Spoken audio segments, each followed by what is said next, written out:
Thank you, Mr. Chair.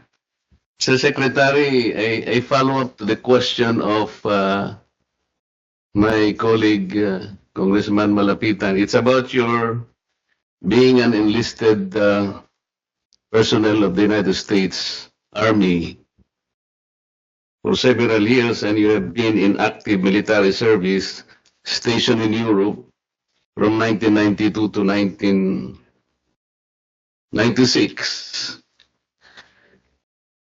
Correct me if I'm wrong, but to be an enlisted personnel in the U.S. Army, either you are a citizen by birth, meaning to say you are a U.S. citizen, or you have acquired U.S. citizenship by naturalization, or that you are a lawful permanent resident. Under what circumstances did you, what is the status of your citizenship when you were enlisted member of the U.S. Army and when you serve as in active military service station in Europe, sir? Mr. Chair, with all due respect, Congressman. Congressman Marcoleta, I think the good secretary has asked for the executive session with regard to your Okay, question. okay. Maybe And we can- there's another we can, question. jump to another question. Sir. My other question, Mr. Secretary, also appears in the report of the commission. This is the PIR, the Profile Investigation Report, because it is indicated here that you were also convicted 4 times in the RTC in Pasay City. Is this still covered by the executive? So it was centered only on the citizenship. Okay.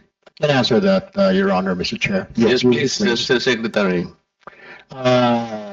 That case is related to my profession as a journalist, Your Honor, Mr. Chair. There was a conviction, that's correct, but it is because of my line of work as a journalist. It's a libel, 4 counts of libel. Same individual, Your Honor, Mr. Chair. What does that exactly mean, Mr. Secretary, if you were convicted 4 times in a case involving a single individual?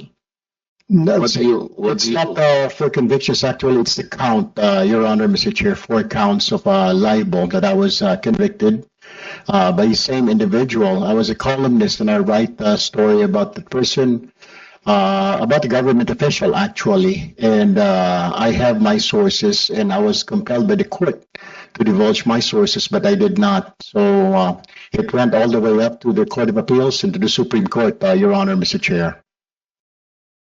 Yes, that is exactly the point, Mr. Chair. There are 4 counts of libel and you were convicted by the Pasay Court, and on appeal, the Court of Appeals affirmed the conviction all the way up to the Supreme Court. And so, by record, and as it appears in the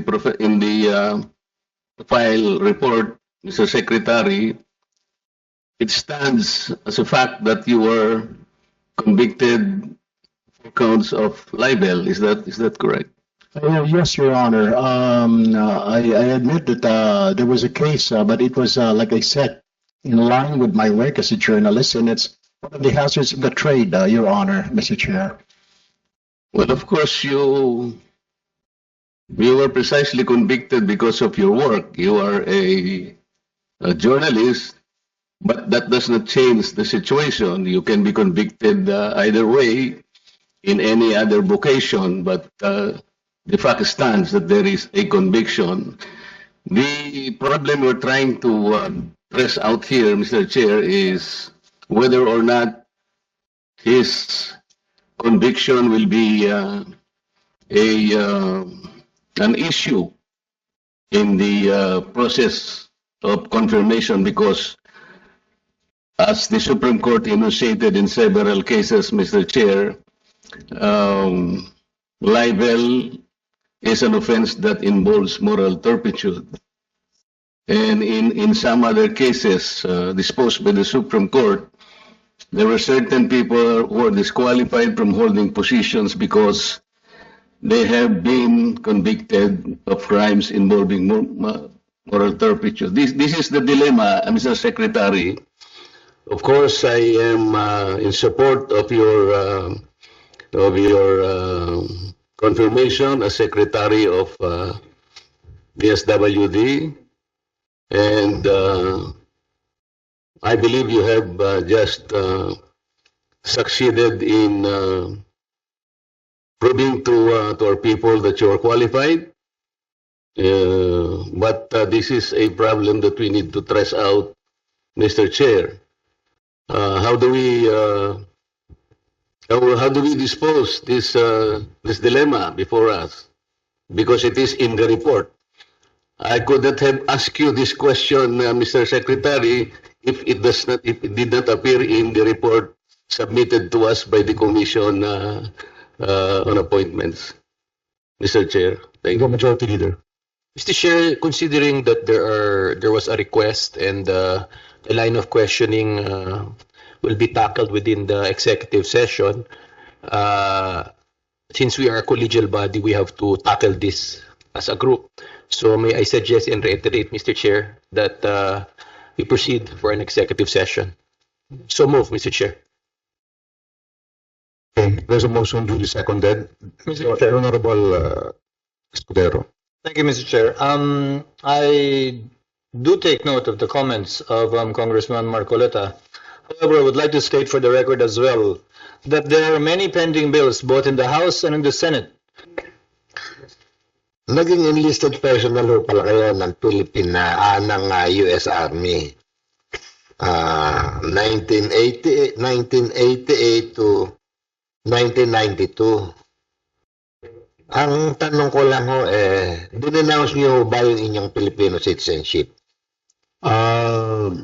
Well, Your Honor, Mr. Chair, I would like to ask for an executive session on this matter. He's asking for an executive session to answer the question.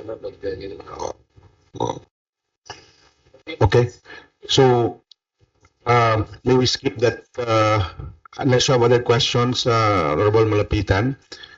Wala na, sige, yun na lang. Okay, so the Honorable Secretary is requesting for an executive session. So will the members proceed first with asking other questions before we go to the executive? Mr. Chair, just to formalize, there's a request motion for an executive session. Is there any objection? Maybe we can let all the members of the commission ask questions first before proceeding to the executive session. Okay lang. We agree to that. Okay. So we first allow all members to finish asking their questions before we proceed to the executive session. Okay.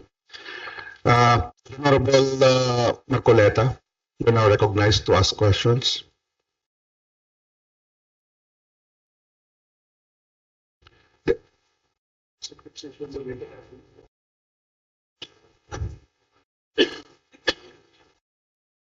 Of a bill seeking to decriminalize libel.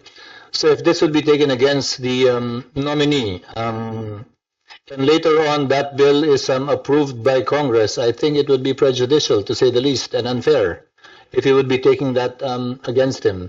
Just for the consideration of the committee, Mr. Chairman, when we go into caucus later. Thank you, Mr. Chairman. Thank you, Honorable Escudero. So the body would want to proceed to the executive session already, or?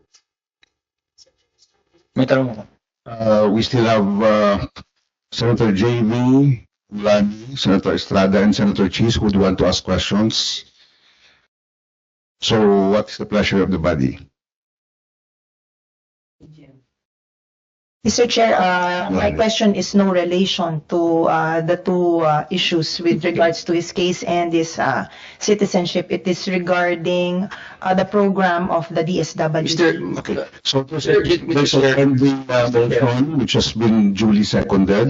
Reiterate, there's an early request suggestion of our colleagues. I move to suspend committee deliberation and proceed to have an executive session, Mr. Chair.